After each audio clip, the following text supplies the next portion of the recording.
दोस्तों, मैं हूँ राधा तिवारी। गंगा सागर साहित्य चैनल में आपका स्वागत है। मैं लेकर आई हूँ यूजीसी नेट दिसंबर 2025 के लिए इम्पॉर्टेंट पीवाईक्यू जो मॉडल पेपर 2013 का है। मैं विश्लेषण साथ में व्याख्या और क्वेश्चन सब करवाती हुई चलूँगी। इसका है पार्ट 2 2013 का। पार्ट 1 पे मैंने 20 क्वेश्चन करवा चुकी हूँ। आगे क्वेश्चन से हम 21 नंबर से शुरू करते हैं। देखिए, आ जाइए 21 नंबर क्वेश्चन में। शेखर एक जीवनी उपन्यास के स्त्री पात्र हैं।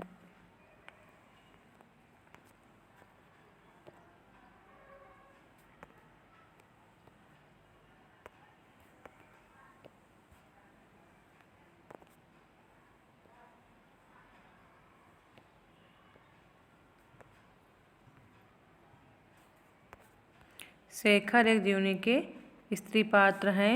Option A Rekha Gaura, option B Amla Ranjana, option C Selma Yoke, option D Shashi Shekhar. Correct answer है ऑप्शन डी शशि शेखर। देख लेते हैं कि कौन से पात्र किस उपन्यास के हैं। रेखा गौरा पात्र जो हैं नदी के द्वीप उपन्यास जो अज्ञेय का है 1951 उसके पात्र हैं। योके और शेल्मा पात्र अपने अपने अजनबी उपन्यास जो 1961 में प्रकाशित हुआ है अज्ञेय का है उसके हैं। शशि सरस्वती जो पात्र हैं शेखर एक जीवनी दो भाग में प्रकाशन हुआ है उसके पात्र हैं। भाग 1 1940, भाग 2 1944 अज्ञेय का है। क्वेश्चन नंबर 22 में आ जाइए। भारत विभाजन पर आधारित उपन्यास नहीं है। ऑप्शन ए झूठा सच, ऑप्शन बी तमस, ऑप्शन सी सीधी सच्ची बातें, ऑप्शन डी आधा गांव। करेक्ट आंसर है ऑप्शन नंबर सी सीधी सच्ची बातें भारत विभाजन पर आधारित उपन्यास नहीं है। झूठा सच, तमस, आधा गांव भारत विभाजन पर आधारित उपन्यास हैं। झूठा सच का प्रकाशन वर्ष 1958 और 1960 है, यशपाल का है। तमस 1973 भीष्म साहनी का है। आधा गांव उपन्यास 1966 राही मासूम रजा का है। क्वेश्चन नंबर 23 है। इनमें से कौन सी रचना भीष्म साहनी की नहीं है। ऑप्शन ए बुनी हुई रस्सी, ऑप्शन बी कड़ियाँ बहुत रात गए, ऑप्शन सी, ऑप्शन डी कुछ और कविताएं। इसका करेक्ट आंसर है भीष्म साहनी की इनमें से रचना है कड़ियाँ। कड़िया 1970 भीष्म साहनी का उपन्यास है। बुनी हुई रस्सी भवानी प्रसाद मिश्र का काव्य संग्रह है। अब जो है कुछ और कविताएं 1961 का प्रकाशन वर्ष है। ये काव्य संग्रह है शमशेर बहादुर सिंह का। बहुत रात गए 1967 नरेंद्र शर्मा का काव्य संग्रह है। क्वेश्चन नंबर 24 है। कौन सा उपन्यास भगवती चरण वर्मा का नहीं है। इसका करेक्ट आंसर है ना आने वाला कल भगवती चरण वर्मा का उपन्यास नहीं है। पतन, चित्रलेखा, टेढ़े मेढ़े रास्ते ये भगवती चरण वर्मा के उपन्यास हैं। क्वेश्चन नंबर 28 है। मैया दास की माड़ी उपन्यास के लेखक हैं Bhishma Sahni, option B Amarkant, option C Rahi Masoom Raza, option D Jagdish Chandra Mathur. इसका करेक्ट आंसर है ऑप्शन नंबर ए मैया दास के माड़ी उपन्यास के लेखक हैं भीष्म साहनी। भीष्म साहनी के उपन्यास और देख लेते हैं। झरोखे, कड़िया, झरोखे 1967, कड़िया 1970, तमस 1973, बसंती 1980, मैया दास की माड़ी 1988, कुंतो 1993, नीलू नीलमा नीलोफर सन 2000। इम्पॉर्टेंट उपन्यास है, साथ साथ आप देखते चलिए, नोट डाउन कर लीजिए या स्क्रीनशॉट ले लीजिए। क्वेश्चन नंबर 29 है। रामरक्ष बेनीपुरी का नाटक है। Correct answer option number C Ramraksh Benipuri का नाटक है आम्रपाली। देख लेते हैं। कोणार्क 1951 का नाटक है जगदीश चंद्र माथुर का। राम कुमार वर्मा का नाटक है अग्निशिखा। अग्निशिखा राम कुमार वर्मा का नाटक है 1970। रामरक्ष बेनीपुरी का नाटक है आम्रपाली 1940। लक्ष्मी नारायण लाल का नाटक है अंधा कुआं 1955। क्वेश्चन नंबर 30 में आ जाइए। रंग दे बसंती चोला नाटक के रचनाकार हैं। Option A Surendra Verma, option B Mohan Rakesh, option C Bhisham Sahni, option D Vinod Rastogi. Correct answer है option number C Rang De बसंती चोला।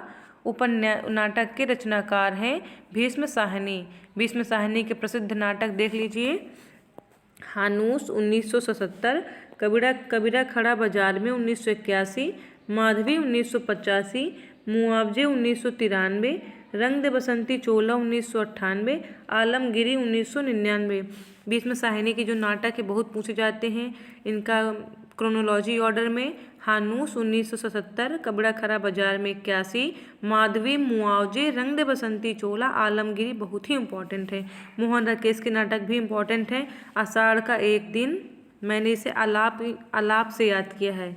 आलाप, आषाढ़ का एक दिन 1958, लाप, लहरों के राजहंस 1963, ला बड़ा आ, आधे अधूरे 1969, आलाप, पा के पा से है पैरों तले जमीन, जो अपूर्ण है।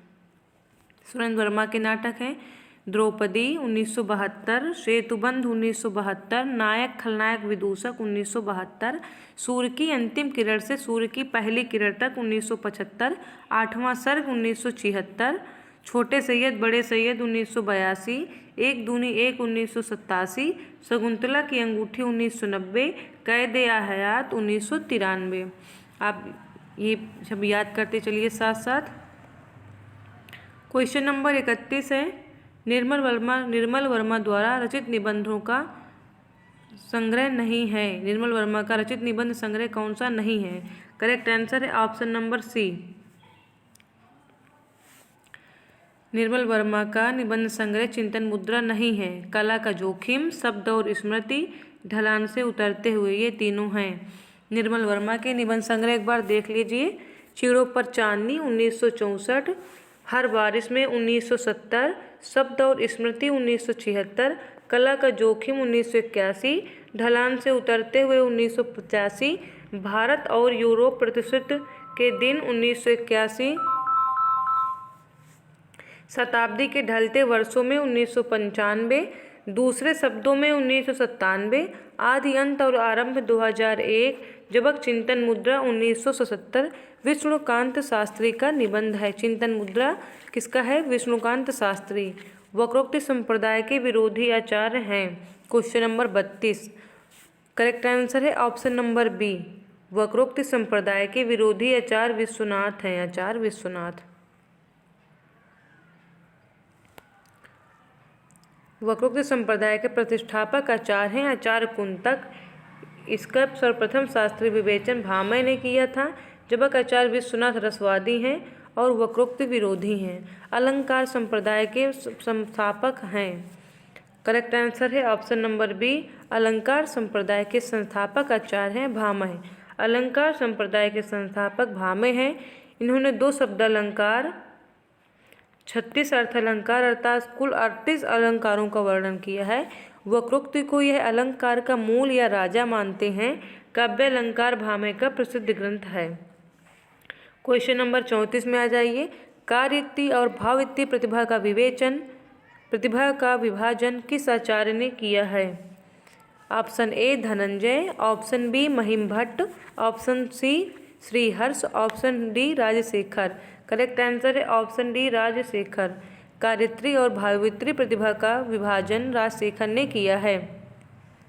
काव्य हेतु के 3 माने गए हैं, प्रतिभा, व्युत्पत्ति, अभ्यास। राजशेखर ने प्रतिभा के 2 भेद माने हैं, कार्यत्री, भावयुक्ति। कार्यत्री प्रतिभा कवि में, भावयुक्ति प्रतिभा सहृदय में होती है।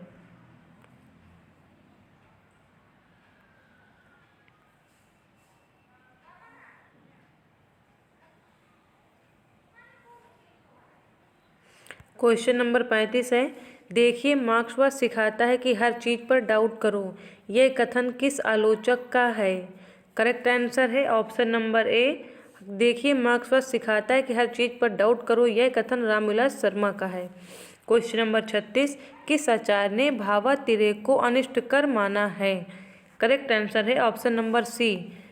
प्लेटो ने भावातिरेक को अनिष्टकार माना है। प्लेटो ने प्रत्ययवाद एवं आदर्शवाद का प्रवर्तन किया है।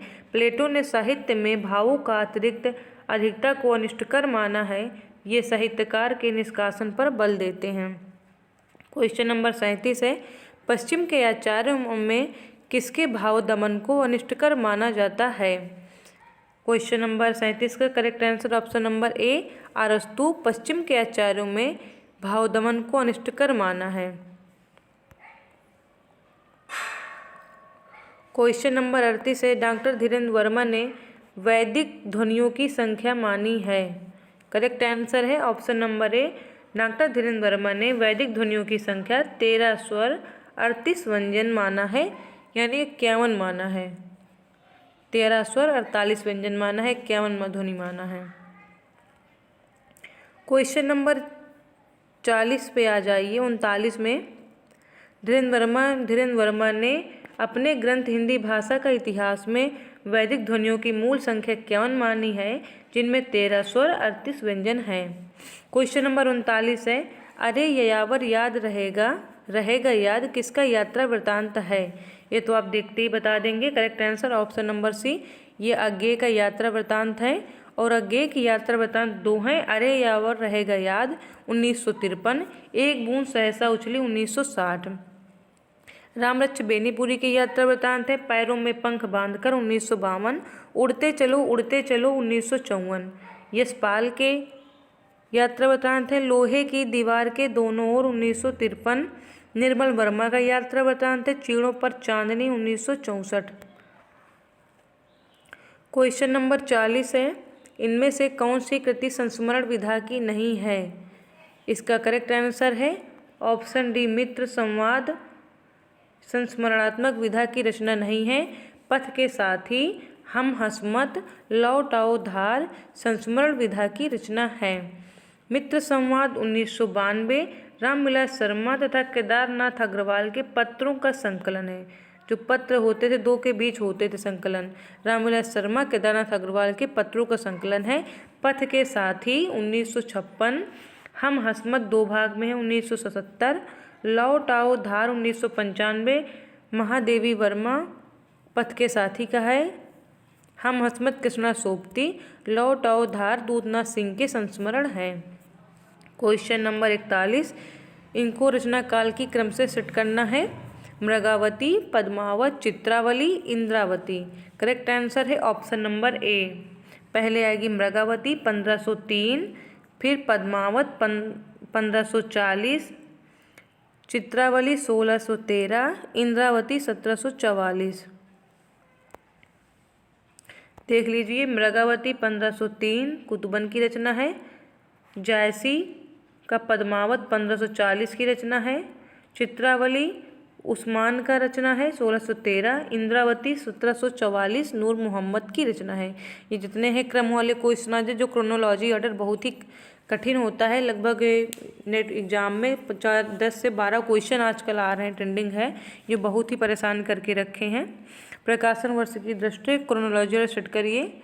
इसका करेक्ट आंसर है ऑप्शन नंबर सी, आधा गांव, धरती धन नापना, मुर्दा घर, किशनगढ़ के अहेरी। सही है, देख लेते हैं इनका प्रकाशन वर्ष। आधा गांव 1966 राही मासूम रजा का ये उपन्यास है। धरती धन नापना 1972 का उपन्यास है, जगदीश चंद्र माथुर। मुर्दा घर रचना है जगदम्बा प्रसाद दीक्षित की है 1974। किशनगढ़ के अहेरी संजीव की रचना है 1981। 43 नंबर क्वेश्चन है, ये भी क्रोनोलॉजी ऑर्डर पर सेट करना है प्रकाशन वर्ष की दृष्टि से। क्वेश्चन नंबर बी सही है। मरी हुई मछली 1966, महाभोज 1979, पहला गिरमिटिया है 1999, कितने पाकिस्तान, ये रचना है सन 2000। करेक्ट आंसर है ऑप्शन नंबर बी, मरी हुई मछली 1966 राजकमल चौधरी का उपन्यास है। महाभोज 1979 मन्नू भंडारी का उपन्यास है। पहला गिरमिटिया 1999 गिरिराज किशोर का उपन्यास है। कितने पाकिस्तान कमलेश्वर का उपन्यास है। क्वेश्चन नंबर 44 है, प्रकाशन वर्ष की दृष्टि से निम्नलिखित कहानियों का सही अनुक्रम बताइए। कोई ऑप्शन नंबर डी है सही। धुलाई वाली 1907 बंग महिला के प्रकाश रचना है, कहानी है। ग्राम 1911 जयशंकर प्रसाद की कहानी है। पंच परमेश्वर 1916 प्रेमचंद की कहानी है। पाजेब 1942 जैनिन की कहानी है। क्वेश्चन नंबर 45 है, ये भी प्रकाशन वर्ष की दृष्टि से लगाना है।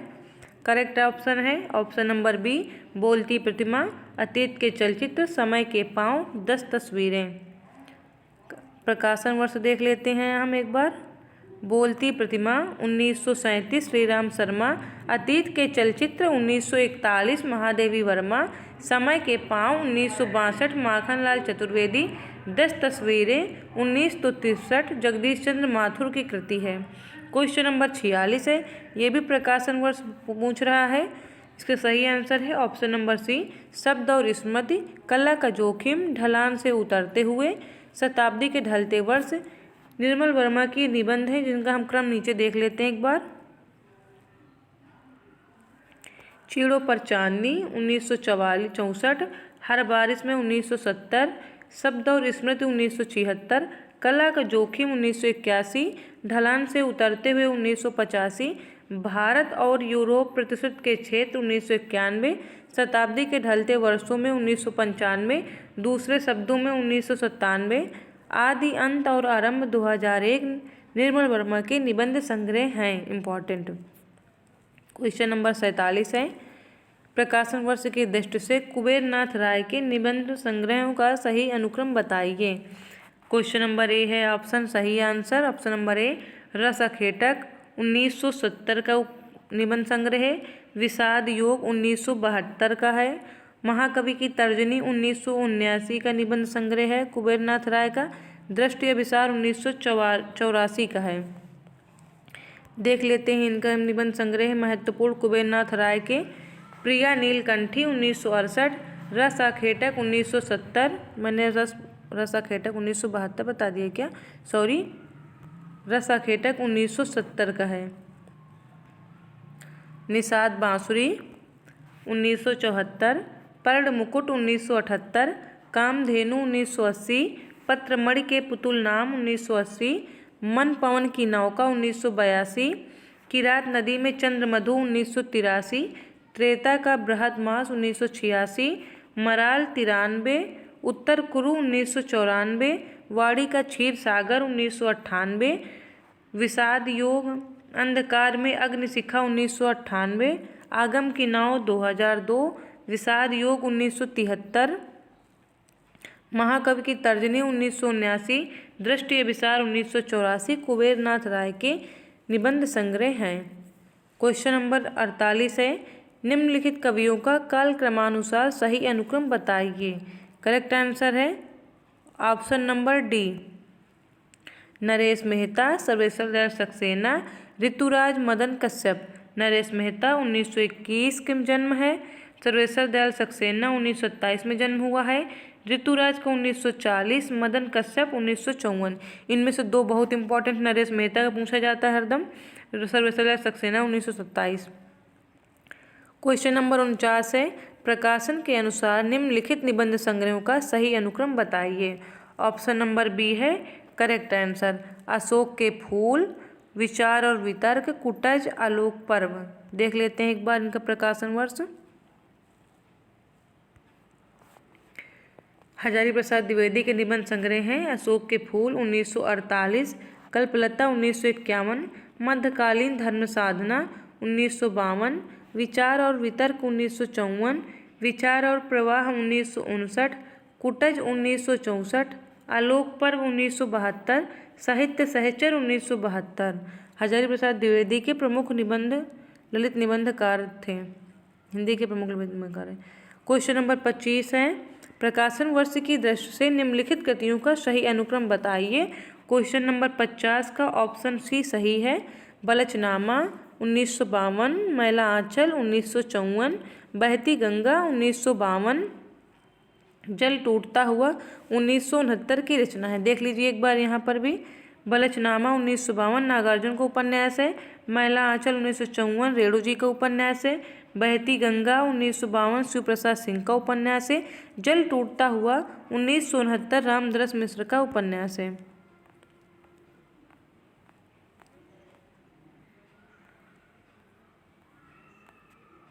75 क्वेश्चन है इसमें। पार्ट 2 मैं अभी आप कंप्लीट करा दी हूँ। पार्ट 3 के माध्यम से मैं 25 क्वेश्चन आगे और सॉल्व करवाऊँगी। यूजीसी नेट के लिए पीवाईक्यू जितना ही इम्पॉर्टेंट है उससे ज़्यादा कहीं इम्पॉर्टेंट है उसके साथ में चारों ऑप्शन की व्याख्या करना, जो मैंने यूथ कंपटीशन बुक से सॉल्व कराया हुआ है। देखिए मैं आपको चारों करवाते हुए गई हूँ, चारों ऑप्शन जो बहुत ही इंपॉर्टेंट है, क्योंकि ऑप्शन ही पलटकर एग्जाम में पूछता है। कभी इस बार ये ऑप्शन दे दिया तो कभी दूसरी बार दूसरा उठा के दे देगा। ऐसा नहीं कि कहीं दूसरी जगह से क्वेश्चन लेके एनटीए वाले आते हैं, यहीं से सब लेके आते हैं। कभी ये क्वेश्चन पूछ लिया, कभी उसका ऑप्शन पूछ लिया। आप मानिए 40% नया रहता है, बाकी 60% पीवाईक्यू ही रिपीट होते हैं, ना डायरेक्ट कुछ इनडायरेक्ट। कभी क्वेश्चन के कभी ऑप्शन से पीवाईक्यू से ही रहता है। धन्यवाद। यदि आपको वीडियो अच्छा लगे चैनल को लाइक सब्सक्राइब शेयर करिए।